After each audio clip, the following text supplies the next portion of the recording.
ਇਹਨਾਂ ਨੈਣਾਂ ਨੂੰ ਹੁਣ ਆਦਤ ਪੈ ਗਈ ਏ ਤੈਨੂੰ।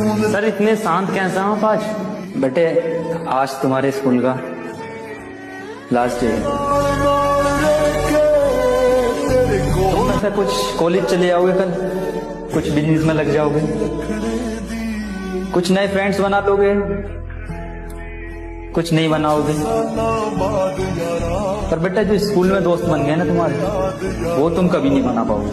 ਅੱਖਾਂ ਤਾਂ ਭਰ ਲੈਂਦੇ किसका टिफिन छीनोगे कल, किससे लड़ाई करोगे? ਆਪਾਂ ਵਕਤ ਹੋ ਜਾਣਾ ਏ।